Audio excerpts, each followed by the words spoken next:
Once again good afternoon. आप सभी लोगों का सर्दी की इस शाम और दोपहर को हम आपका वेलकम करते हैं। इस प्रिंसिपल नामा के प्लेटफॉर्म से आपका इस्तकबाल करते हैं। आज फिर से हम वही जोश और खरोश लेके आपके अपने प्रोग्राम जिसका नाम है प्रिंसिपल नामा, जो कि बहुत ही क्रिएटिव, इनोवेटिव और सबसे अच्छी बात है एजुकेशन बेस्ड प्रोग्राम है। और इसमें हम आपको जैसा जानते ही हैं, नई नई जो हमारे डायरेक्टर्स हैं, एजुकेशनिस्ट हैं, प्रिंसिपल्स हैं, हम उनसे आपको मिलवाते हैं और उनके साथ टॉक करवाते हैं। आप अपने सवाल भेजते हैं, उन सवालों के हम जवाब दिलवाते हैं।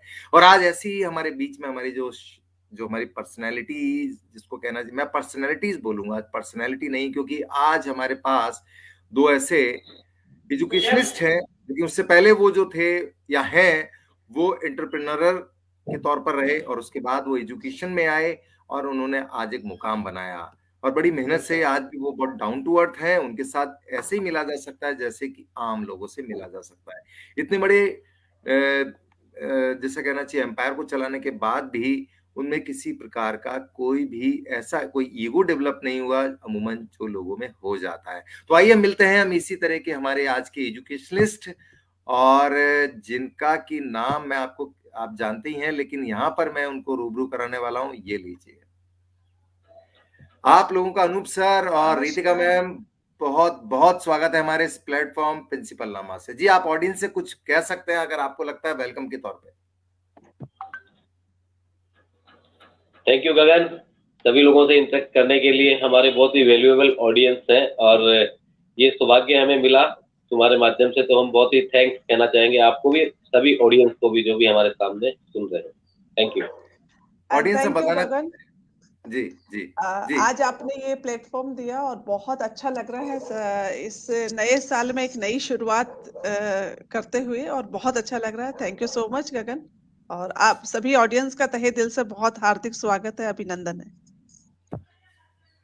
ऑडियंस हमारे इस प्रिंसिपल नामा आप देख सकते हैं स्क्रीन पे, प्रिंसिपल नामा बाय क्यूरियो ऑर्गेनाइजेशन जो है आपके लिए नई नई चीजें करता रहता है। ऑनलाइन में ये इस तरह का अपने में एक अलग प्रोग्राम है जो कि आपको एजुकेशन के साथ कनेक्ट करवाता है, और ग्लोबली आप सब लोग जितने भी एक दूसरे से इस प्रोग्राम के मीडियम से जुड़ पाते हैं। आपको लग रहा हो कि आज मैं एक नए गेटअप में या इसमें इस तरह से क्यों हूं, क्योंकि आप देख ही रहे हैं कि मैं चाहता हूं एक संदेश, एक मैसेज आए प्रिंसिपल नामा से कि हमें इस दौरान जब वापस से कोरोना के कुछ कुछ जो सिम्टम्स हैं दूसरे वे में और वो आ रहे हैं, तो हम अपने मास्क पहने, सोशल डिस्टेंस रखें, हाथों को यानी कि हैंड वॉश रखें, और लेकिन हम पॉजिटिविटी के साथ रहकर डरे नहीं, ना डराएं, लेकिन उसके बारे में केयर करें, लोगों को भी इसके बारे में हम बताते रहें और सुरक्षित रखें।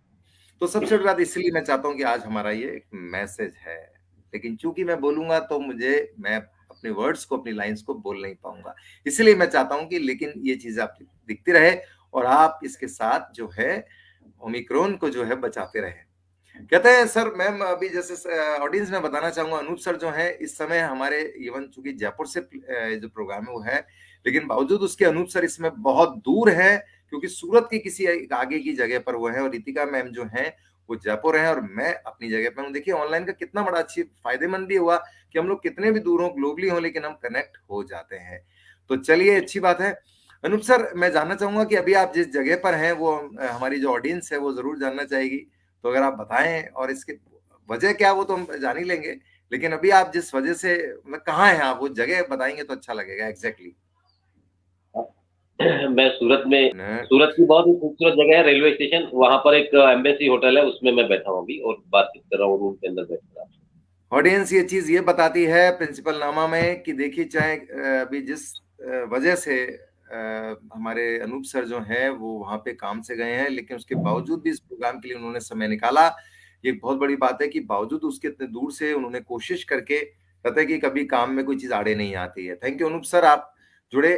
सर ये बड़ा अच्छी बात है, ऑडियंस को जैसे हम बता भी चुके हैं कि आप लोग जो दोनों हैं एक तरीके से एंटरप्रेन्योर भी हैं, और इत्तेफाक से कई सालों से आपने अपने एंटरप्रेन्योर के साथ साथ जो है एजुकेशन लाइन में आपने जब से कदम रखा, और आप एक तरीके से मैम हम जानना चाहेंगे कि एक तरीके से जब आपने एंटरप्रेन्योर होकर और एजुकेशन में अपने आप को ढाला या उसमें एजुकेशन में आए, ये कैसे कनेक्टिविटी हुई? क्योंकि अमूमन हाँ वैसे बहुत चल रहा है या होता भी है कि अगर आप एंटरप्रेन्योर हैं, आप बिजनेस आपका कोई अच्छा है तो उसके बाद एजुकेशन में आ जाते हैं। लेकिन जिस तरह से आप लोग आए, क्योंकि आपका, मैं ऑडियंस में बताना चाहूंगा सर और मैम जिस बिजनेस में हैं आज भी, वो है मल्टी मार्केटिंग। आप सोचेंगे कमाल है, दूसरों दुनिया के तो अलग अलग बिजनेस होते हैं, किसी के फैक्ट्री होती है, किसी के बड़े बड़े कारखाने होते हैं, किसी के क्या होता है, लेकिन यहाँ पर मल्टी मार्केटिंग जैसे बिजनेस में रहकर और एजुकेशन लाइन में आना एक बहुत बड़ी बात है। सर हम आपकी जुबानी से सुनना चाहेंगे, और रितिका मैम फिर, कि मल्टी मार्केटिंग के साथ में आपने एजुकेशन को जो कन्वर्ट किया वो कैसे संभव हो पाया। जी अनूप सर। गगन, जब मैं स्टूडेंट था तभी से मेरा ख्वाब था कि मैं जब स्कूल में पढ़ता था मुझे लगता था कि किसी दिन हम अपना कोई स्कूल बनाएं और उसमें स्टूडेंट्स को क्रिएट करें, क्योंकि हम वहां से कनेक्ट करते हैं, वहां से हम निर्माण करते हैं। और मेरे स्कूल के डेज मुझे आज भी अच्छे से याद है। टीचर्स के द्वारा कही हुई बातें, डायरेक्टर्स के द्वारा कही हुई बातें मेरे दिमाग में, जहन में कहीं ना कहीं पे बैठती थी। तो मुझे लगा कि अगर एक बिजनेस के रूप में किसी चीज को चुनना है तो क्यों ना ऐसी सेवा, जो व्यापार सेकेंडरी है, पहले सेवा है, वो कंट्रीब्यूशन है, वो सर्विस है, सोसाइटी को, कम्युनिटी को और कंट्री को एक ह्यूमन बीइंग तैयार करते हैं। उसमें एजुकेशन एक पार्ट है, लेकिन उसके साथ साथ जो उसे और चाहिए, और चीजें चाहिए, वो केवल और केवल स्कूल से ही वो संभव हो सकता है। इसलिए मैंने पढ़ते हुए ये ख्वाब लिया था और 95 में ही मैंने इसकी शुरुआत कर दी थी। जस्ट बाद में जैसे मैंने ग्रेजुएशन किया, पोस्ट ग्रेजुएट हूँ मैं, मैंने डिप्लोमा इन लेबर लॉ किया हुआ है, बीएड किया हुआ है, मैं पीएचडी रजिस्टर्ड हूँ, और भी कई तरह के कोर्सेज किए हुए हैं। लेकिन मन में एक चाहत थी कि बस बच्चों के साथ रहा जाए, उन्हें क्रिएट किया जाए, बस इसलिए मैं यहाँ पर। जी बहुत अच्छा आपने बताया। मैम इसी में हम जोड़ना चाहेंगे कि आप वो जर्नी के बारे में, क्योंकि डेफिनेटली जब मल्टी मार्केटिंग बिजनेस में सर तो पहले से थे, लेकिन जब शायद आप जुड़े होंगे तो ये मल्टी मार्केटिंग वाला बिजनेस, एजुकेशन तो डेफिनेटली उसके साथ है ही, वो तो सर बता ही रहे हैं, और अभी इस पे और भी बात हम करेंगे। ये मल्टी मार्केटिंग वाला बिजनेस, क्योंकि अपने में बहुत लोग इसमें फेल हो जाते हैं, लेकिन ऐसा क्या हुआ कि आप भी उस चीज में जुड़ गए और एक तरीके से सफलता आपके, यानी कि सक्सेस जो है आपकी कदम चूमती गई, चूमती गई, चूमती गई। ये मैम आप बताइए, ये बहुत बड़ा एक, मुझे लगता है आज के लिए हमारा बहुत बड़ा एक तरीके से भेद होगा जो हम जानना चाहेंगे आप लोगों का। थैंक यू गगन कि आपने इस भेद को जानने के लिए मुझे चुना। लेकिन बेसिकली स्कूल हमारा फर्स्ट ड्रीम था, और जैसा कि आपको सब मैं बताना चाहूंगी कि अ, हम लोग कोई बिजनेस फैमिली बैकग्राउंड से नहीं थे। हम दोनों के ही फादर डिफेंस सर्विसेज में थे, बॉर्डर सिक्योरिटी फोर्स में। लेकिन फिर भी हमने बिजनेस को एज ए करियर चुना, और उसमें हमने स्कूल एजुकेशन को पहले चुना।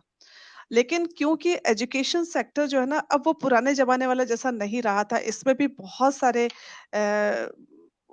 जो है ना, हमने उतार चढ़ाव देखे, और बहुत इन्वेस्टमेंट और सारी मेहनत के साथ साथ में और भी बहुत सारी चीजें चाहिए थी। तो स्कूल के साथ साथ में जब हमने इसको और ग्रो करने के लिए हमें फंड्स की रिक्वायरमेंट हुई, हमको लगा कि फाइनेंस बहुत बड़ा रोल प्ले करता है बिजनेस में, किसी भी बिजनेस में। तो इसके लिए हमने डायरेक्ट सेलिंग इंडस्ट्री में अपना क्योंकि स्कूल में रहते हुए बाकी कोई कोई और दूसरा काम आप कर नहीं सकते थे, क्योंकि स्कूल अपने आप में एक फुल टाइम काम है। अगर ड्रीम्स भी आते हैं तो सुबह मॉर्निंग में कौन आएगा कौन नहीं आएगा क्या होगा, वही सपने स्कूल्स के लिए आते हैं। ऑलमोस्ट सभी डायरेक्टर्स और प्रिंसिपल्स को सेम ही आता होगा। लेकिन फाइनेंस के लिए हमारे को, और जहाँ ग्रोथ, स्कूल की ग्रोथ के लिए हमें कुछ एक्स्ट्रा इनकम की रिक्वायरमेंट थी कि हम कुछ एक्स्ट्रा फंड जनरेट कर सके और जिससे स्कूल ग्रो कर सके। इसलिए हमने डायरेक्ट सेलिंग इंडस्ट्री को चूज किया, दोनों हस्बैंड वाइफ ने। और लगभग 1999 से या 2000 से हम लोग इस इंडस्ट्री में हैं। और ये इंडस्ट्री उसी तरीके से है कि जैसे हम कहते हैं कि लाइक लोकतंत्र क्या है, कि लोगों के द्वारा, लोगों के लिए, लोगों के द्वारा, और लोगों के हित के लिए जो होता है। तो ठीक उसी तरीके से डायरेक्ट सेलिंग भी जो है ना, वो उसमें हमारा कस्टमर ही बहुत बड़ी पावर, जो हमारी जो परचेस पावर है उसको हमने यूटिलाइज करके, कि एक कस्टमर जो है ना वो भगवान है मार्केट के लिए। और उसकी वो बहुत बड़ी ताकत है कि अगर वो हम डिमांड ही नहीं करेंगे तो सप्लाई क्या करेंगे। तो उस इस चीज को ध्यान में रख करके हमने इस इंडस्ट्री को चुना और इसकी पावर को पहचाना। और ऑल्दो हम लोग बहुत इसमें इस इंडस्ट्री ने हमें नेम, फेम, मनी, लोगों का प्यार, पूरे हिंदुस्तान में अपनापन, बहुत कुछ दिया है इस इंडस्ट्री ने हमें। और यही मैं हम फिर इसके साथ साथ में हमने स्कूल को भी साथ में ग्रो किया, और वही चीज मैं मेरे स्टूडेंट्स में भी ट्रांसफर करती हूँ। जी, बिल्कुल सही बात है, ये बहुत बड़ी बात है। लेकिन यहाँ अनूप सर और रितिका मैम आपसे ये जानना चाहेंगे कि चलिए ये तो एक बात थी कि जिसमें आपने सोचा कि हमें ये काम आपने शुरू कर दिया। लेकिन एक होता है ना कि जब आप लोग तो लेकिन उससे पहले मैं यही पूछ लेता हूँ कि आप दोनों जो हैं कैसे मिले? मतलब आप लोग एक शादी के बंधन में या परिवार के बंधन में कैसे आए? अनूप सर मेरे ख्याल से अगर आप पहले बताएँ, फिर उसके बाद रितिका मैम उसको बता सकती हैं। जी। क्योंकि इसका सीधा कनेक्शन आज के हमारे जितने भी आपके जो भी आपका एजुकेशन एम्पायर है उससे भी है। जी, प्लीज। गगन, ये कोइंसिडेंस था। हम एक लंबे समय पहले मिले थे, शादी से बहुत पहले मुलाकात हुई। और जैसे मैं तुम्हें बताऊं कि हम जिस राजपूत बिरादरी से, तो वहां पर ये लव मैरिज वगैरह थोड़ा सा ऑर्थोडॉक्स के रूप में माना जाता था। इस तरह की चीजें थी नहीं, but I am the luckiest one जिसे लव कम अरेंज मैरिज होने का सौभाग्य मिला। आपके फादर बताया जैसे कि बीएसएफ में थे, मेरे फादर भी बीएसएफ में थे। एक बार मुझे मिलने का मौका मिला और वो बातचीत फिर आगे बातचीतों में बदलती चली गई। फिर वो कैसे हमारा प्यार रिलेशन में बदल गया, और आई एम सो लकी कि रितिका मैम जैसा लाइफ पार्टनर मुझे मिला। तो ये लव कम अरेंज मैरिज थी। पंजाब जी में हम जी मिले जी। थे 19 में। तो सर ये तो अच्छा रहा क्योंकि आप लगभग एक ही कम्युनिटी के थे इसलिए शायद ज्यादा दिक्कत नहीं आई होगी। कोई अगर आप हाँ, लोग अलग अलग कम्युनिटी होते तो शायद दिक्कत आ सकती थी। एक रितिका कम्युनिटी मैम होते हुए भी वो लव मैरिज वाला वो उस वक्त कोई कॉन्सेप्ट था नहीं है। तो तो वो मिलना मैं ये कैसे, मानता रितिका हूँ मैम कैसे कि हुआ? वो जैसा अनूप सर बता रहे हैं वो मिलना कैसे हुआ आप दोनों का? वो कह रहे हैं कि आ, पंजाब में कहीं मिले, किसी शादी जी में तो मिले। जी जी। आ, गगन, मैं ये मानती हूँ कि कहते हैं कि शादियां ऊपर से बन के निर्धारित होके आती है, और हर किसी के जीवन में ये एक लाइफ पार्ट, हर किसी इंसान के लिए कोई ना कोई लाइफ पार्टनर बना होता है, और वो आपको अब उस पल का इंतजार करना पड़ता है कि किस मोमेंट पे आप मिलते हैं। तो किस्मत से सर का जो है पंजाब आना हुआ। इनकी मदर जो है पंजाब में आए हुए थे और उनको लेने के लिए ये वहां पंजाब में आए, और एक ही कैंपस में मेरे फादर और मेरे फादर इन लोग दोनों एक ही बटालियन में काम कर रहे थे। और वहां पे पंजाब में उस वक्त मतलब बेसिकली फोर्स में क्या होता है कि जैसे हम राजस्थान के हैं तो कोई राजस्थान की फैमिली आई तो हम लोग उनको गेट टुगेदर्स होते हैं। तो उस वे में जब सर की और मेरी मुलाकात हुई 1987 की बात है, 87 की बात, 88 की बात है ये। तो एक छोटी सी मुलाकात थी, पर कहते हैं कि लाइक कनेक्शंस शायद बहुत स्ट्रांग होते हैं जब जिस चीज की जो चीज आपके लिए बनी है वो अगर आपके नजदीक आती है तो आपके अंदर कहीं ना कहीं वो वाइब्स आती है, मतलब वो चीजें रहती है। तो वो इस तरीके से हम लोगों ने एक दूसरे को उस वक्त बहुत ज्यादा ऐसा कुछ नहीं हुआ, लेकिन लेटर ऑन हम लोग पेन फ्रेंड्स बने, और हम कलम के थ्रू एक दूसरे से जुड़े, और एक दूसरे की फीलिंग्स को, एक दूसरे की विचारधाराओं को समझने में हमारे को कलम ने, पेपर पेन ने बहुत मदद करी। उस जमाने में मोबाइल और व्हाट्सएप और सोशल मीडिया नहीं हुआ करता था, फोन भी नहीं हुआ करता था। तो हम एक दूसरे के लेटर्स का इंतजार करते थे, और उसी के थ्रू हमारी आपस में जानकारी हुई, और लेटर ऑन जो जानकारी है वो शादी में तब्दील हुई। और ये हमारी एक छोटी सी लव स्टोरी और लव यहीं जर्नी। पे ये देखिए मंजू जानू जी कह रही है, क्या बात, वाह वाह वाह मंजू जी आपका थैंक यू। और ये बहुत बड़ी बात है। जी, I thank think you Manju Manju ji. Janu ji. जी मंजू जानू मैम, मैं भी आपको गुड इवनिंग करता हूँ जी। बिल्कुल मैम, और बहुत दिन से मैं खुद भी चाह रहा था कि आप बीच में, मुझे मालूम है आप इस प्रोग्राम से जुड़ते हैं। मैं आप लोगों को बता दूं, मैम और सर, मंजू जानू मैम जो हैं खुद एक काफी जयपुर के रेपुटेड स्कूल से रही हैं, और उसके बाद रेड क्लिफ एक स्कूल आया था उसमें लंबे समय तक मैम जो है प्रिंसिपल रही हैं। इस समय शायद वो अमेरिका में, मुझे बहुत ज्यादा अभी उनके बारे में लेटेस्ट नहीं पता, लेकिन हाँ क्योंकि she is also an Manju ma'am, educationist. तो मैं मेरा प्रणाम भेज दीजिएगा मंजू मैम को, मेरे मंजू पर्सनली मैम, परिचित है वो और हम देख रही हैं, हम हमारे आपको सुन रही हैं बिल्कुल। हम वो कह दोनों रही की हैं, तरफ से आपको ये देखिए नमस्कार। वो और आपको लिख भी रही हैं, वो शायद आपको जानती भी हैं। देखिए वो बिल्कुल मेरे इन्होंने बहुत आपको ये अच्छे कहा है फ्रेंड आपके हैं, नाम और के साथ। ये देखिए। बहुत अच्छे फ्रेंड, और बहुत सारी चीजें मैंने उनसे सीखी हैं। She is very energetic. हमेशा उनकी ब्लेसिंग्स ऑडियंस हमारे ऑडियंस साथ है। जी सर दोबारा बोल दीजिए, आप क्या कह रहे हैं सर? उनकी ब्लेसिंग्स हमेशा हमारे साथ रहती है और हमें एनर्जाइज करती है। जी मंजू मैम, आपने सुन लिया होगा, मुझे लगता है आप पहले की तरह फौलाद बन गए होंगे, क्योंकि इतनी आपकी तारीफ हो रही है, तो अच्छी बात है। और ऑडियंस जैसे मंजू मैम यहाँ पे अपने चीजों को विश कर रही हैं, उनको कुछ इनफैक्ट जो भी वो कहना चाहती हैं, वो यहाँ पे हमको सवाल अपने जो क्वेश्चन है हम वो रेज करते हैं और यहाँ स्क्रीन पर हम शो कर देते हैं। आप भी चाहें तो कोई अगर आपके क्वेश्चन हैं, आप अनूप सर से और रितिका मैम से अगर आप रेज करना चाहते हैं, तो प्लीज आप यहाँ कमेंट बॉक्स में जाके आप पोस्ट कर सकते हैं, उसको हम यहाँ रेज कर देंगे जी।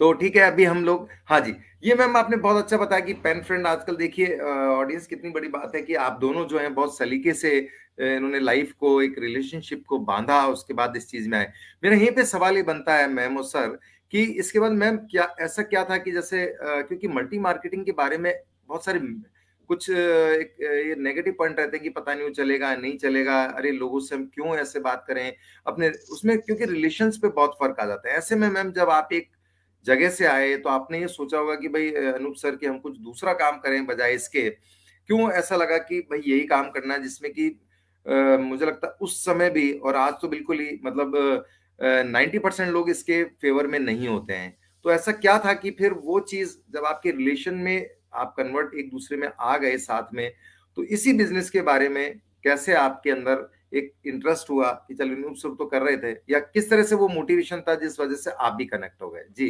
Ritika ma'am. Direct selling industry जो है ना, अपने आप में बहुत ही खूबसूरत इंडस्ट्री है। ये तो सिर्फ हमारे लैंग्वेज में या हमारे थॉट प्रोसेस में को ट्यून करने की जरूरत है कि बेसिकली डायरेक्ट सेलिंग है क्या। अदरवाइज आप सोच के देखिए कि डायरेक्ट सेलिंग के लिए अगर मैं एक शब्दों में बात करना चाहूँ तो मैं उसको वर्ड्स में एक्सप्रेस करना बहुत मुश्किल है। डायरेक्ट सेलिंग इंडस्ट्री आपको वो दे सकती है जिसके बारे में आप अनुमान भी नहीं लगा सकते। तो और अगर इसको देखिए, कोई भी काम गगन सर, मैं आपको कहना चाहूंगी कि किस काम में जोखिम नहीं है, हर काम में जोखिम है और रिस्क हर जगह लेनी होती है। लेकिन जिंदगी का फंडा भी यही है, जिसने जितनी बड़ी रिस्क, जितने जिसने जिसने जितनी ज्यादा रिस्क ली, उतना बड़ा वो अपना नाम बनाता है। और जिसने रिस्क ही नहीं ली, वो क्या, तो वो कहते हैं ना कि गिरते हैं मैदाने जंग में घुड़सवार, वो क्या चले जो घुटनों के बल चले, है ना? ऐसा कुछ है, मुझे एग्जैक्टली वर्ड बाय वर्ड याद नहीं है। जी तो जी ठीक जी। ठीक उसी तरीके से हर हर चीज में रिस्क तो लेनी ही होती है। और जब बिजनेस माइंडेड लोग जो होते हैं, वो शायद मेरे ख्याल से रिस्क लेने के लिए एवरी टाइम तैयार होते हैं कि यस, कुछ नया। और मैं तो ईश्वर को ग्रैटिट्यूड भी यही देती हूँ कि जब जब लाइफ में कोई भी चैलेंज आता है, तो मैं सबसे पहले उसको धन्यवाद देती हूँ कि तूने इस चैलेंज के लिए मुझे चुना। Thank you so much. अब तुम मुझसे कुछ बड़ा करवाना चाहते हो। और जीवन इसी फिलॉसफी पे मैं जीती हूँ। तो अ, मेरे ख्याल से शायद अ, ऐसा कहीं कोई तकलीफ नहीं है। और डायरेक्ट सेलिंग इंडस्ट्री एक ऐसी इंडस्ट्री है गगन, जिसमें आप चाहे आप अपने बॉस खुद होते हो। और आपके पास जितना टाइम है, उस टाइम मैनेजमेंट के अकॉर्डिंगली आप अपने एफर्ट्स डाल करके, और चाहे जितना वर्क, और लोगों में भी इसको आप लोगों को भी केवल आप अकेले नहीं अर्न कर रहे होते हो। आज अगर मैं स्कूल है, तो यहाँ काम कर रहे हो मेरे कुछ 200 के आसपास एम्प्लॉयज हैं, चलो वो उनके फैमिली में इनकम जा रही होगी। लेकिन डायरेक्ट सेलिंग इंडस्ट्री ऐसी है कि किसी को भी आप बता सकते हैं बेझिझक, और कुछ भी खोने के लिए नहीं है, पाने के लिए असीमित संभावनाएं हैं। Sky is the limit. आसमान की ऊंचाइयों तक आप इस इंडस्ट्री के द्वारा अपने आप को स्थापित कर सकते हैं। इसलिए मुझे ये इंडस्ट्री, मतलब मेरा कई बार मन करता है कि मैं हालांकि मैं बताती भी हूँ, मेरे स्टूडेंट्स को भी मेरा मन करता है मैं इनको सिखाऊं इस चीज को। और काफी सारे स्टूडेंट्स में ये रिफ्लेक्ट भी होता है कि वो अपने स्टडीज के साथ साथ में इस चीज के बारे में सोचना शुरू कर देते हैं, उनके गोल्स क्लियर हो जाते हैं इसलिए। जी बिल्कुल सही कहा आपने, ये बहुत बड़ी बात है। और देखिए कि एजुकेशन में तो हम सारे ही ऑप्शंस या सारे ही करियर अपॉर्चुनिटीज के बारे में भी हम लोग स्टूडेंट्स को बहुत कुछ देते हैं। और आप तो रियली खुद एक तरीके से अपने स्टूडेंट्स के लिए आइकन्स हैं, या उनके लिए बहुत बड़े एग्जाम्पल्स हैं। क्योंकि अमूमन नहीं तो ये होता है कि शायद हम एक एक एजुकेशन के अंदर हम दूसरे लोगों को या दूसरे की जो पर्सनैलिटी है या दूसरे का जो मुकाम है उसके बारे में हम बताते हैं, लेकिन यहाँ तो आप खुद ही उन सब के सामने बहुत बड़ी मिसाल हैं।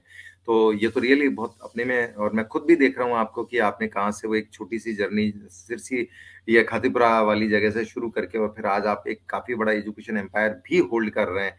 और अब तो आपका कॉलेज भी है, और आगे तो मुझे लगता है यूनिवर्सिटी भी जल्दी बनी जाएगी कहीं ना कहीं। Thank you. तो ये बड़ी बात है। और इंशाल्लाह। ऑडियंस, यहाँ पे मैं बताना चाहूंगा कि हमारा और मेमो सर के साथ जो रिलेशन रहा है वो क्रिएटिविटी की वजह से रहा है। कि जब हम लोग थिएटर एजुकेशन, देखिए थिएटर का कितना बड़ा रोल होता है, या परफॉर्मिंग आर्ट या फाइन आर्ट्स का कितना बड़ा रोल होता है, कि जिसको कि बहुत सारे स्कूल्स कई बार अवॉइड करने की कोशिश करते हैं। और ले दे के नाम मात्र सब्जेक्ट जो है साइंस, मैथ, हिंदी, इंग्लिश जो है उनके ऊपर हम लोग ज्यादा फोकस करते हैं। बिल्कुल उन्हीं से करियर भी है भी, मैं नहीं कह रहा कि फाइन आर्ट्स परफॉर्मिंग आर्ट्स के साथ में करियर अपॉर्चुनिटीज बहुत ज्यादा है, लेकिन लेकिन हम लोगों का जो रिलेशनशिप बना या मैक्सिमम जगह जो एक कनेक्टिविटी हुई वो थ्रू थिएटर इन एजुकेशन या ड्रामा के थ्रू हुई। और इसीलिए हम लोग यहाँ पे काफी कुछ, हम कई बार यूनिवर्स ग्रुप के साथ में काफी कुछ ऐसे हमने प्रोडक्शंस क्रिएट किए जो देश भर में, पूरे इंडिया में हम लोग उनको लेके गए हैं। और वहाँ के बच्चे गए, और रियली कुछ बच्चे उनमें से आज इसी परफॉर्मिंग फील्ड में भी निकल गए, ये बड़ी बात है। सर, ये बताइए कि ये जो आपने सर जिस जगह आप रहते थे खातीपुरा में, उसी खातीपुरा में फिर कैसे ये हुआ कि जिस जगह आप रहते थे या वहाँ की बिल्डिंग में आपने स्कूल, क्योंकि वो एक जगह जो खातीपुरा है अपने में, वो एक पूरी कम्युनिटी, एक वहाँ पे कॉलोनी है, उसमें ऐसा क्या आपको लगा कभी? क्योंकि अमूमन ऐसी जगह पे लगता है पता नहीं स्कूल चलेगा नहीं चलेगा, कौन सी क्लास तक कैसे करें। ये सर जो एक चीज आई या आप लोगों में जो वॉर्म्स क्रिएट हुई, वो वॉर्म्स कैसे आप लोगों को काम करा, वो उसके बारे में बताइए, जिससे वो स्कूल आपने वहां से शुरुआत की। जी अनूप सर। गगन, एक्चुअली कहीं भी आप शुरुआत करते हैं तो कुछ तो आपको कहीं ना कहीं पे कुछ वेवलेंथ होती है जो क्रिएट होती है अपने से, और उन सब से ऊपर एक ही चीज होती है, वो होता है कॉन्फिडेंस। तो हमने 4 टिन शेड के कमरों में स्कूल शुरू किया, जहाँ पे ये सोचना मुश्किल था जिस सोसाइटी में और जहाँ कॉलोनी में थे कि टिन शेड के कमरों में हम बच्चों को ला पाएंगे। ये बहुत ही मुश्किल, नहीं वो गुरुकुल वाला ये पुराना पद्धति। लेकिन हमने कहा जो हमारे पास है कर्जे, मैं 5,000 रुपया पापा से लेकर आया था उधार उनकी पेंशन का, 92 में वो रिटायर हो गए थे, 95 में मैंने स्कूल शुरू किया था। उसके बाद जो भी किया हमने कर्जे से किया। और टिनशेड के कमरे में ही एक कमरे में मैं, वाइफ और एक छोटी बच्ची हमारी हो गई थी प्रतिष्ठा, जिसकी अभी शादी भी हमने कर दी है, उसके साथ में रह रहे थे हम। और उस वक्त जो कमरा था, मैं सिर्फ इसलिए शेयर करना चाहूंगा कि जो व्यूअर्स हैं या जो ऑडियंस हैं उनको ये रिलेट हो पाए कि हम कहाँ हैं डजंट मैटर, हम कहाँ जा सकते हैं डज मैटर। तो जिस कमरे में गगन हम रहते थे उसकी दीवारों पे प्लस्तर नहीं था, नीचे पक्का फर्श नहीं था, ऊपर सेकेंड हैंड टिन शेड थे, खिड़की के नाम पे सीमेंट की जाली हुआ करती थी, और व्हीकल के नाम पे हमारे पास एक सेकेंड हैंड लूना हुआ करती थी। ये हमारी लाइफ की शुरुआत थी। जबकि मैं जब पढ़ता था कॉलेज में और यूनिवर्सिटी में, तो तब मैं बुलेट मोटरसाइकिल मेंटेन करता था। मतलब मैं गरीब परिवार से नहीं था, मेरे पिताजी बीएसएफ में डिप्टी कमांडेंट थे और मैं उनका इकलौता लड़का था। पर मेरी ये जिद थी कि पिता के बनाए मकान में बेटा रहे, खुशी होती है, पर कुछ हम अपने से करें और उसमें पिताजी आए आशीर्वाद दे तो निश्चित रूप से बहुत ज्यादा खुशी होती है। इसी जिद ने मुझे प्रेरित भी किया, बहुत मेहनत की। मैं एमपीएस के अंदर टीचर भी था, महावीर पब्लिक स्कूल के अंदर इंग्लिश का लेक्चरर था, ट्यूशंस भी करता था उसी लोना से जाकर के। मैंने अच्छे सिविल लाइंस में कई अच्छे बच्चों को पढ़ाया, अच्छे घरों में, मतलब अच्छे का मतलब बड़े परिवारों में भी मैंने बच्चों को पढ़ाया। और उसी के साथ साथ फिर ये अभी शुरू किया और इसने मुझे प्रेरित किया काम। मैडम का बहुत बड़ा रोल रहा पीछे से, ये बैकग्राउंड से हाउस वाइफ के साथ साथ एक ऑर्थोडॉक्स फैमिली से थी। सच बताऊं तो ये घूंघट में हमारे घर पे आई थी, और घूंघट के बाहर भी अगर घर से बाहर निकलना होता था तो सफेद पर्दा ओढ़ना पड़ता था, उसे पर्दा बोलते हैं, पर्दा प्रथा मैडम ने, रितिका मैम ने फुल्ली फॉलो किया हुआ है ना। तो इस तरह के माहौल से निकल के जयपुर में आना, फिर अपनी ड्रेस को बदलना, साड़ी साड़ी मदर को पसंद नहीं थी, लेकिन धीरे धीरे साड़ी, फिर सूट, मतलब ग्रेजुअली सब चीजें सेटल होती चली गई और एक रिलेशंस भी सब जगह पे बनते चले गए। और आज आई फील सो ब्लेस्ड कि वो सब चीजें उस वक्त के हिसाब से होती चली गई। और आज जयपुर की सबसे बेहतरीन सोसाइटी के अंदर बेहतरीन मकान आप लोग पधारे, वहां पर एक बंगला है, बहुत ही खूबसूरत जिंदगी लाइफस्टाइल है। तो आई ब्लेस की आई आई सबके लिए मैं यही दुआ करता हूँ कि सब लोग जिंदगी में इसी तरह से आगे बढ़े और उनकी जो जिंदगी उन्होंने सोची है वो उन्हें मिले। और मैं उनमें से हूँ जो सोचा उससे एक्स्ट्रा ही कुछ मिला, तो I really feel blessed. Yes Gagan, over to you. कहीं नेटवर्क में कुछ इश्यू आ रहा है? इसी में आप आई एम इसी में ऑडिबल? चाहे तो, एम आई हाँ हाँ ऑडिबल? बिल्कुल, हाँ सर बिल्कुल आपकी आवाज आ रही है, आपकी आवाज आ रही है सर। ओके, जी रितिका मैम, तो राइट। तो सर ने तो ये बहुत एक अच्छी एक हाँ, तो इमोशनल मैंने अपनी, ये, जी जी जी सर, जी सर बताइए। हेलो सर, बताइए बताइए सर, बताइए। अरे मैं यही कह रहा हूँ कि सभी लोगों को मैं यही कहना चाहता हूँ कि मैं ये कहना चाहता हूँ कि हम जिंदगी में आज कहाँ हैं डजंट मैटर, बट हम कहाँ तक पहुंच सकते हैं डज मैटर। हमें प्रयास करने नहीं छोड़ने चाहिए, हमें विश्वास करना नहीं छोड़ने चाहिए, हमें एफर्ट्स नहीं छोड़ने चाहिए, हमें लगे रहना चाहिए और अपने पे सबसे बड़ा विश्वास रखना ही होता है। 100% देना होता है। जहां भी हम होते हैं वहां पर अगर हम 100% देते हैं ईमानदारी के साथ, हम लॉयल होते हैं अपने साथ, अपने वादों के साथ, अपनी बातों के साथ। हम है क्या? हम है वर्ड। जो हमने कहा, अगर उसे हम फॉलो कर रहे हैं तो हमारे वर्ड ही हमारी पहचान बनाते हैं और वही हमें आगे लेकर जाते हैं। तो मैं सभी को यही कहना चाहता हूँ कि जो आप सोच सकते हैं वो आप हासिल कर सकते हैं, जिस भी फील्ड में आप प्रयास करेंगे उसी में आगे बढ़ेंगे। Yes, over to you. जी बिल्कुल बिल्कुल सर, बिल्कुल सही बात है, आपने सही कहा। रितिका मैम, आप इसी में ये बिल्कुल हम जानना चाहेंगे कि जिस जगह, चूंकि सर ने बताया कि टीन शेड में उसी में आप रहते थे और वहाँ का स्ट्रक्चर ऐसा था, उसके बावजूद आपने ये कौन, क्योंकि वो छोटी क्लास तक शायद आपने फिफ्थ और सिक्स तक या शायद हार्डली 8 तक वो स्कूल को प्लान किया, तो उसकी फिर गवर्नमेंट से रिकग्नाइजेशन मिलना, ये सब, ये इसके बारे में थोड़ा बताइए कि आपने जब शुरू तो कर दिया, कौन सी क्लास मिनिमम तक रखा, कैसे आपको गवर्नमेंट रिकग्नाइजेशन मिला, कैसे ये रहा, कैसे सिलसिला शुरू हुआ कि जिस जगह आप रहते होंगे हो सकता है वहाँ क्लास दिन में चलती हो, रात में वहाँ सोते हो, ये कैसे स्कूल को आपने ढालने में किस तरह से किया, वो एक बार बताइए मैम जी। गगन, स्कूल को हमने दोनों हस्बैंड वाइफ ने सांस की तरह जिया है। जैसे जीवन में सांसों की इम्पोर्टेंस होती है, उसी तरीके से हमारी लाइफ में स्कूल की उतनी बड़ी इम्पोर्टेंस थी। हमने अपने इसके अलावा, स्कूल के अलावा, हर पल सोते उठते बैठते हम इसी के बारे में सोचते थे। और इनिशियली हमने स्टार्टिंग ईयर, पहला साल जो है फिफ्थ तक स्कूल चलाया और एक-एक घर-घर जा करके बच्चों के बारे में बात करी। हमारे पास बिठाने के लिए जगह मतलब प्रॉपर नहीं थी, पर फिर भी हमारे पास दिल में बहुत बड़ी जगह थी और कॉन्फिडेंस बहुत बड़ा था कि जिस जगह आपका बच्चा बैठता है ये मैटर नहीं करता। हम आपके बच्चे को बिठा के वो सिखाएँगे कि वो अपनी जगह बहुत बड़ी ऊँचाई पर बना सकेगा। और उस एजुकेशन और वो कमिटमेंट के साथ में हमने लोगों से संपर्क किया। शुरुआत के 2-4 महीने में हमने जहाँ स्कूल कंस्ट्रक्शन चल रहा था और फिर किया, लेकिन मैं अप डाउन करती थी। फिर धीरे-धीरे लगा कि उस वक़्त हमारे मकान का जो किराया था वो ₹1500 था गगन। और हमारे लिए, मैं आज ये बात इसलिए शेयर कर रही हूँ कि वो ₹1500 बहुत वैल्यू करता था। मुझे लगता था 1 महीने का किराया अगर हम ₹1500 देते हैं, इससे बेटर है कि हम इसी जगह शिफ्ट हो जाएँ। और एक बड़ा सारा बक्सा था, उस बक्से में मेरी गृहस्थी बंद थी और मेरे को लगा था कि ये ₹1500 हर महीने अगर मैं मेरे वापस स्कूल में ही लगाऊँगी तो इससे मेरे बच्चों के लिए फर्नीचर बन सकेगा, कुछ और डेवलपमेंट हो सकेगा। इतने छोटे लेवल से हमने सेविंग्स कर कर के और मैनेज करके सोचना शुरू किया ताकि हम बहुत ऊँचाई तक जा सकें। और उसी उन 4 कमरों में से 1 कमरे में हम दोनों हस्बैंड वाइफ अपने बच्चे के साथ रहने भी लग गए। जैसा कि सर ने बताया, उस कमरे में दिन में भी तारे नज़र आते थे। अब तुम सोच रहे होगे कि दिन में तारे कैसे आते होंगे नज़र? तो गगन, जिस कमरे की छत, उसकी सेकंड हैंड टिन शेड की छत थी और जगह-जगह पे छेद थे। और जब मैं ऊपर देखती थी तो उस कमरे में मुझे दिन में तारे नज़र आते थे। बारिश में बारिश बहुत लगती थी, सर्दी में सर्दी बहुत लगती थी, सब कुछ था। लेकिन दिल के अंदर जज़्बा बहुत बड़ा था। हम रुके नहीं, हारे नहीं, कभी भी घबराए नहीं, क्योंकि हमें हमारी मंजिल हमारी इन आँखों में क्रिस्टल क्लियर दिखाई दे रही थी कि अगर हमने सोचा है, ऊपर वाले ईश्वर ने हमें विचार दिया है, तो डेफ़िनिटली हम उसको हासिल करके ही रहेंगे।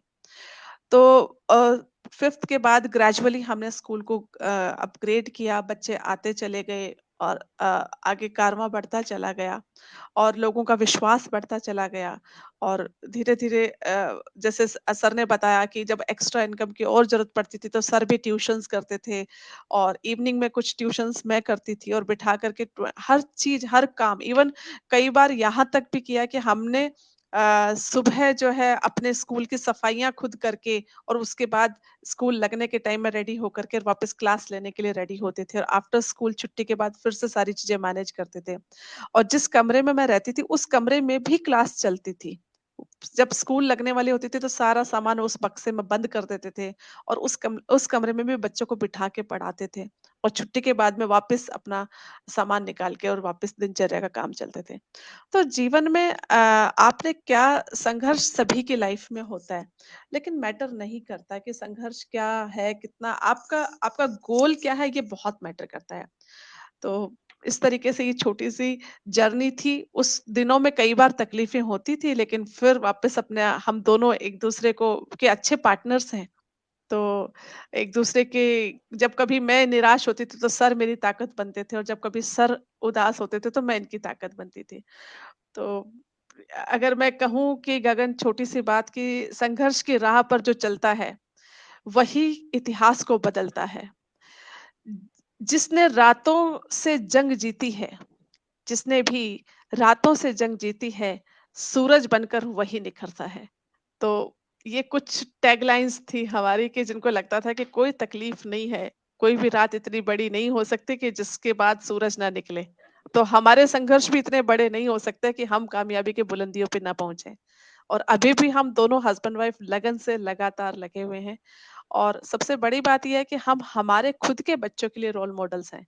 मेरे ख्याल से इससे इससे अच्छी बात एक पेरेंट्स के लिए और कुछ नहीं हो सकती कि बीइंग अ पेरेंट, हम दोनों हस्बैंड वाइफ, हमारे बच्चे, हमारे बच्चों की लाइफ में हमारा एक बहुत बड़ा रोल है कि वो हमसे अपने डिसीजंस के बारे में पूछते हैं और गाइडेंस लेते हैं। तो ये एक पेरेंट्स के लिए बहुत बड़ी बात होती है, और ऐसे ही बिल्कुल। स्टूडेंट्स तो है ही हैं। सही बात है मैम, बिल्कुल सही बात है। और इसीलिए मुझे लगता है यहाँ पे मंजू जानू मैम जी जो है, उन्होंने देखिए कितना बड़ा एक अपना राइटअप तैयार किया है, the kind of education you both are imparting in your education institutions, it's remarkable. Now you have come up with fitness center recently. Wow, awesome. Truly another feature in universe public schools. You motivate your students to contribute for the nation. Your true demonstration for the next generation. Salute to you, Jai Hind. Wow, Manju जानू ma'am, आपने तो really बहुत, जैसे कहना चाहिए कुछ लाइनों में अनूप सर और रितिका मैम का एक बहुत बड़ा सा इंट्रोडक्शन दे दिया. Really it's big thing. और मंजू जानू मैम मेरे को इसलिए भी कि हाँ, मतलब मैं और ये पहले जिस स्कूल में हम लोग कुलिक हुआ करते थे, वहाँ जी, हमेशा ये मुझे भी मोटिवेट करते थे. और काफी उसके बाद इसीलिए शायद रेड क्लिफ स्कूल में क्यूरियो का जो हमारा जो कोलाज ऑफ किलकारी है, वो मैम के समय में 2 साल तक हमारा वो सेंटर रहा, वैशाली नगर का सेंटर रहा. Thank you Manju ma'am, really it's amazing thing.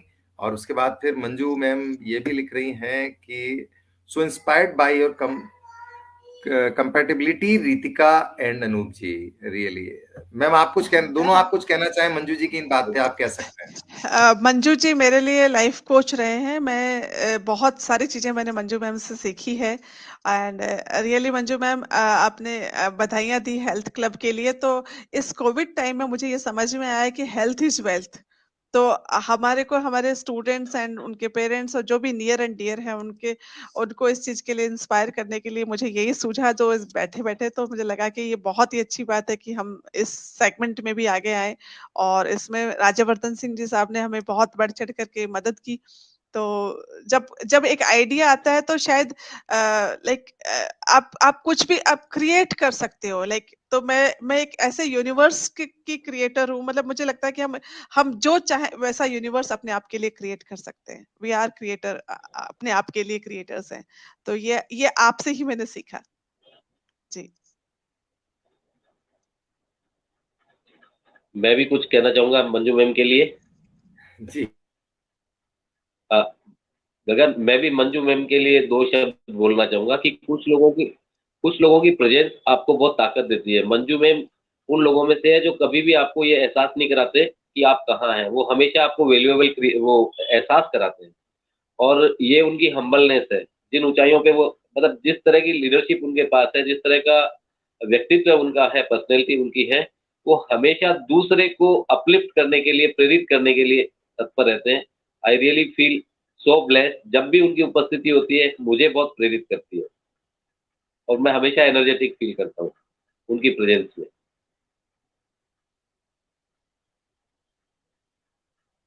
Yes Gagan. Yes अ, गगन. मंजू जानू मैम जो है, रियली वो बहुत लोगों के लिए एक इंस्पिरेशन भी है और ये एक अच्छी बात भी है. मंजू जानू मैम मेरे लिए भी उन्होंने कुछ लिखा है कि love watching you Gagan after long time. Really ma'am मेरे को बहुत अच्छा लग रहा है कि आप उतना ही मन से मुझे याद कर रहे हैं. रियली हम जल्दी मिलेंगे मंजू मैम. और आप अगर इंडिया में हो तो रियली हम कांटेक्ट करेंगे. Thank you Manju ma'am. आप हम सबको बार बार बराबर जो हमको आप इंस्पायर्ड कर रहे हैं, ये बहुत बड़ी बात है. और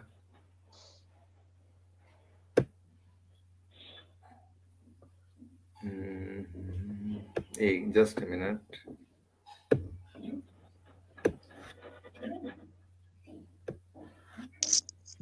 जी, तो अभी सर ये है कि उसके बाद जैसे आप लोग मीनावाला में, और फिर उसके बाद जो है आपने मीनावाला के अलावा फिर जो आपका आगे का जो है मुंडिया राम सर, जो वहाँ पे स्कूल और कॉलेज करा, ये फिर उसके बाद एक बहुत बड़ा स्ट्रक्चर हुआ। तो ये फिर कैसे आपने प्लान किया, या इसके लिए क्या-क्या करना पड़ा? हम चाहेंगे एक बार आप दोनों ही इस बारे में बताएं। पहले आप शायद रितिका मैम आप सर शुरू कर सकते हैं। जी जी। सर के पास शायद टाइम मैडम। है। हाँ है जी। जी, है। ओके। तो गगन, क्योंकि इस फील्ड में जब यूनिवर्स पब्लिक स्कूल खातीपुरा जब ग्रो किया, फिर क्योंकि वहाँ स्पेस कम थी और धीरे-धीरे हमारे गोल्स, हमारे ड्रीम्स बढ़ते चले गए, और इसी सेगमेंट में हमने मीना वाला ब्रांच स्टार्ट किया, यूनिवर्स पब्लिक स्कूल मीना वाला। और उसके बाद में सीबीएसई, क्योंकि ये दोनों स्कूल हमारे राजस्थान बोर्ड से एफिलिएटेड थे, तो हमारे को एक वापस बच्चों ने और पेरेंट्स ने डिमांड किया कि मैम आप एक और स्कूल जिसमें सीबीएसई अगर फैसिलिटी हो तो बहुत अच्छी बात है। तो और फिर उसके लिए प्रयास किया और हमने आगे मुंडिया रामसर ब्रांच स्टार्ट किया। एंड गर्ल्स कॉलेज मेरा बचपन का ड्रीम था, क्योंकि मतलब हमने शुरू से इस स्कूल के बाद में जब हमने सोचा तो लगा कि हमें गर्ल्स कॉलेज शुरू करना है, जहाँ पे हम बच्चियों को एजुकेशन दे सकें, उनको एक ऐसा एनवायरनमेंट दे सकें कि वो क्योंकि कहते हैं कि एक लड़का पढ़ता है तो वो अपना और अपने परिवार के लिए मतलब अपने आप को आगे बढ़ाता है। लेकिन जब एक बच्ची पढ़ती है, एक लड़की साक्षर पढ़ती है और वो जब सक्सेसफुल होती है, तो वो 2 परिवारों की रोशनी होती है और वो आगे पूरे समाज को रोशन करती है। तो बच्चियों की एजुकेशन को लेकर के शुरू से ही हम दोनों के अंदर ही ये जज़्बा रहा, और इसलिए हमने गर्ल्स कॉलेज की शुरुआत करी। तो शुरू-शुरू में बहुत चैलेंजेस भी आए। जब हम गाँव-गाँव जा कर के और बच्चों को पढ़ाने के लिए बात करते थे, तो पेरेंट्स कहते थे नहीं-नहीं, क्या ज़रूरत है बीए तो मतलब उनके लिए लाइफ में शायद ऐसा ही था कि बीए तो खाली ब्याह करने के लिए ज़रूरत है। हमारे मारवाड़ी में कहते हैं ना कि बीए तो ब्याह ताणी ज़रूरत है, तो वो प्राइवेट भी कर लेंगे। पर मेरा मानना है कि अ, जो केवल किताबी ज्ञान, साइंस, इंग्लिश, मैथमेटिक्स, जैसा भी आपने बोला, थिएटर, तो केवल साइंस, इंग्लिश, मैथमेटिक्स ही जीवन को कामयाबी नहीं दिलाती। उस उन किताबों से बाहर निकल के भी जब बच्चा स्कूल तक पहुँचता है, तो बहुत कुछ सीखता है। और उसी में आपका जब हमने थिएटर, क्योंकि यूनिवर्स पब्लिक स्कूल की बहुत बड़ा एक फिलॉसफी रही है कि कुछ भी नया हर टाइम हम रुकते नहीं हैं। हम कुछ ना कुछ जो अवेलेबल अपने बच्चों के लिए करा सके, जो उनके बेनिफिट के लिए हो, वो हम कहीं न कहीं से खुद भी सीखते हैं और बच्चों को भी सिखाने की कोशिश करते हैं।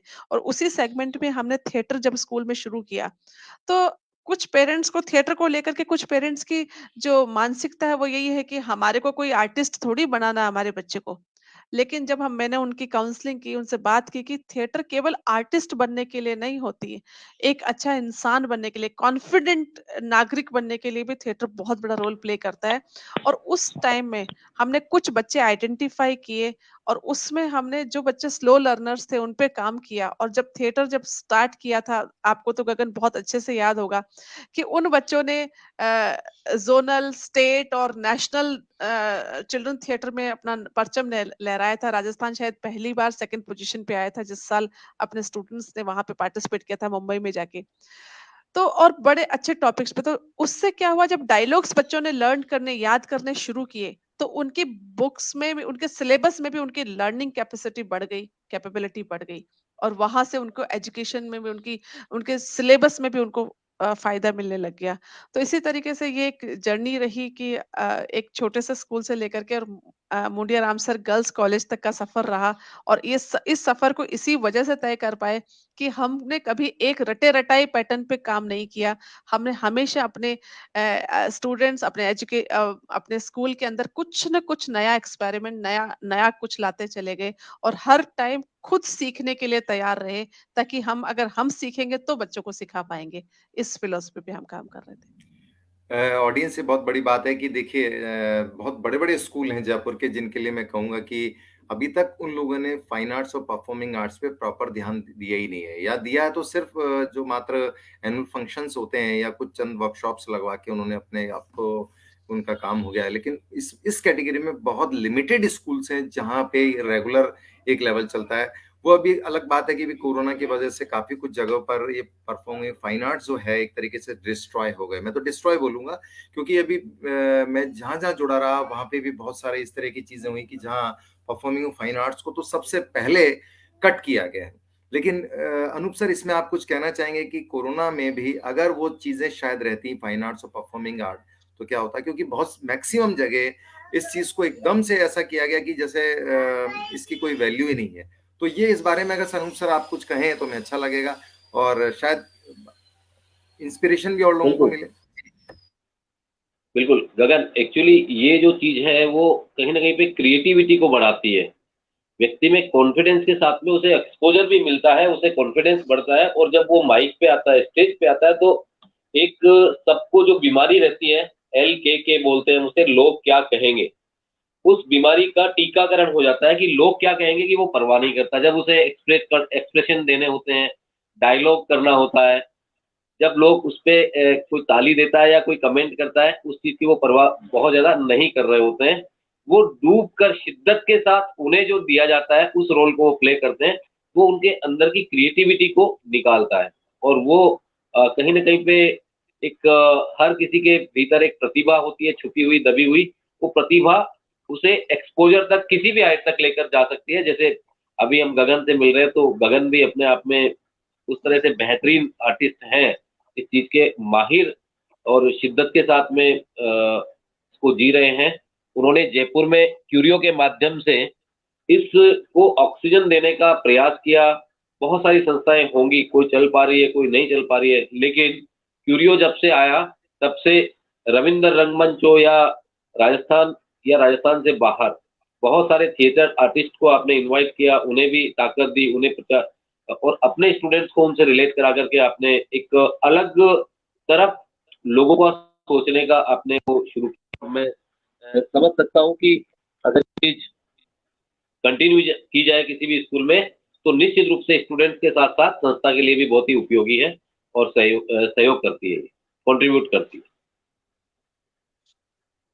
यस जी, अब हम आप दोनों से जानना चाहेंगे कि जिंदगी का कोई ऐसा पल जो आपने अभी तक शायद किसी को शेयर नहीं किया, पर इस प्रिंसिपल नामा के प्लेटफॉर्म से अगर आप वो शेयर करना चाहें, कोई भी आपके खट्टे मीठे पल, कोई आपकी नोकझोंक के पल, कोई ऐसा कि कभी कोई ऐसी बात हो कि जब शायद कोई एक एक अलग इंसिडेंट का रूप ले लिया हो उसने, कोई कॉन्फ्लिक्ट क्रिएट हुआ हो, कोई ऐसी बात जरूर अगर हो तो हम चलते चलते, क्योंकि अब हमारे प्रोग्राम का टाइम भी हो गया है, तो हम जरूर आप दोनों से जानना चाहेंगे। जी गगन, तुमने दिल को छू लिया, और तुमने पूछा जिंदगी का कोई ऐसा विशेष चीज जो बहुत सारी चीजों को समावेश हो, जो भी तुमने कही है उन सब चीजों के साथ। तो मैं यहाँ पे शेयर करना चाहूंगा रितिका मैम के बारे में, कि वो महिला से ऊपर होता है ना, कुछ लोग अबव देन ह्यूमन बीइंग होते हैं, सोच से परे कोई चीज होती है जहाँ पे यकीन ही नहीं होता कि क्या ये चीज एक्सेप्टेबल है।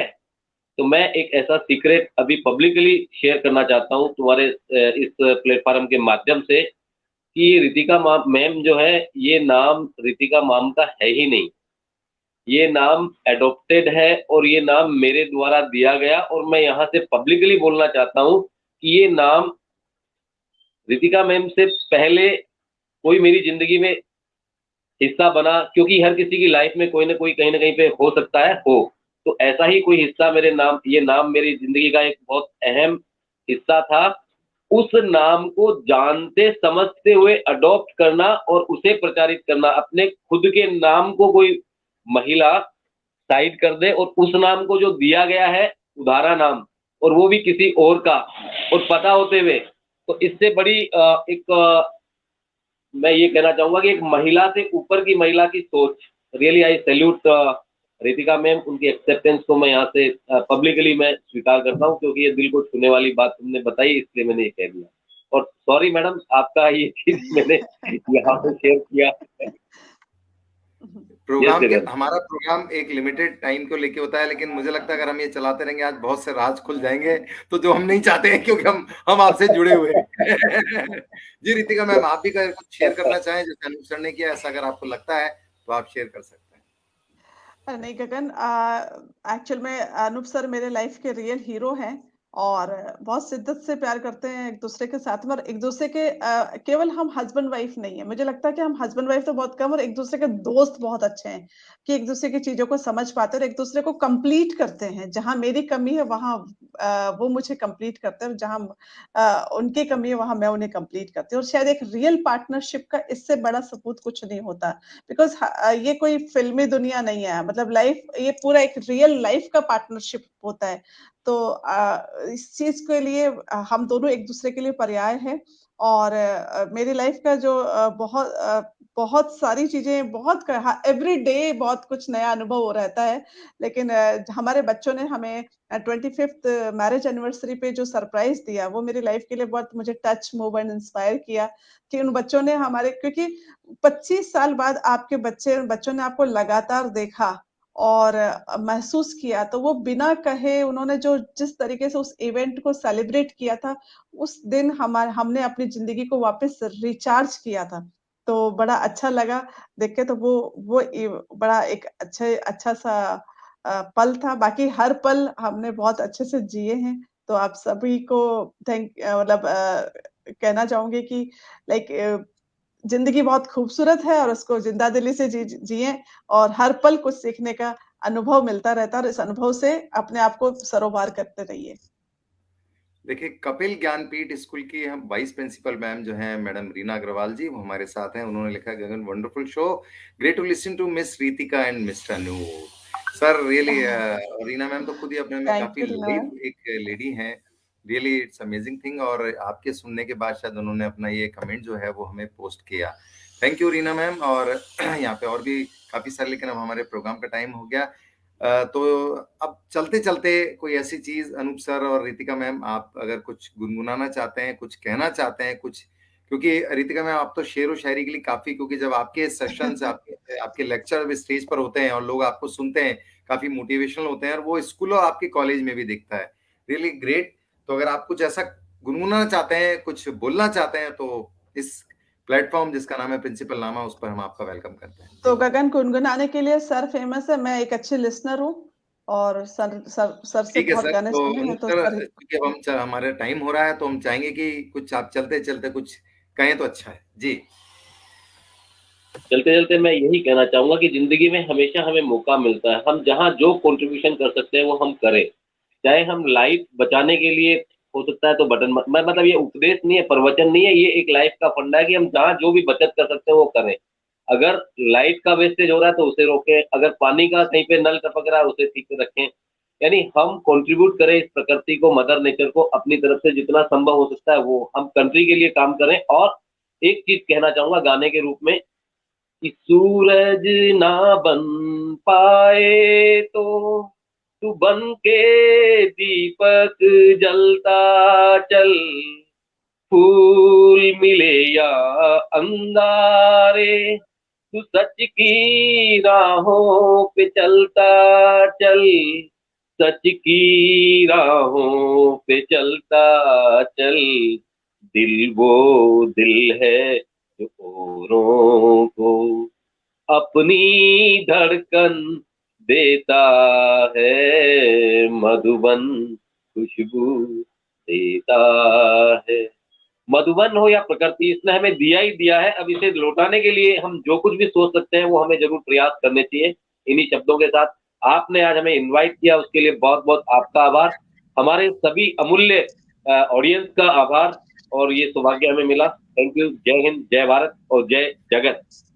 यहाँ पे रीना अग्रवाल जी भी दोबारा भी लिख रही है, thank you all for sharing your thoughts in greatly inspiring show the principal नामा। Thank you Reena ma'am, really amazing. And Birbal Bali ji लिख रहे हैं हमें, मतलब आप लोगों के सर, अभी आपने जो गाना गाया उसके बाद बहुत ही सुंदर मैसेज।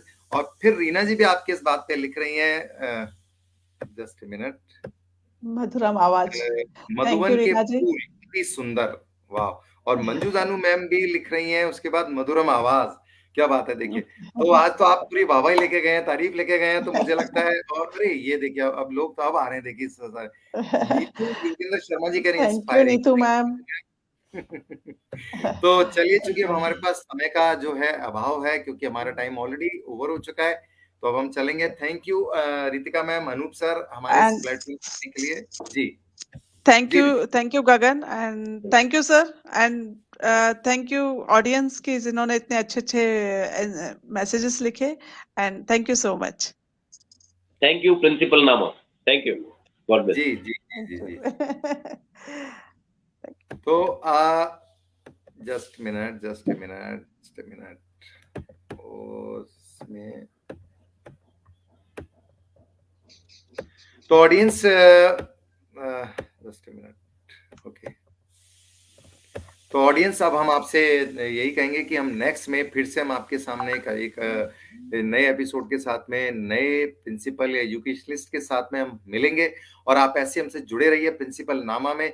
और इस तरह के जो मोटिवेशनल चीजें हैं, या जो भी एक लर्निंग के स्केल पर जो चीजें होती हैं, या शायद हम लोग इंटरेक्ट कर पाते हैं एक दूसरे से, वो इम्पोर्टेंट हो जाता है। और प्रिंसिपल नामा वो सब आपको दे रहा है, देता रहेगा। आप जुड़े रहिए, तब तक के लिए बाय बाय। और हाँ, थिंक टैंक, बिल्कुल, थैंक यू। नमस्कार।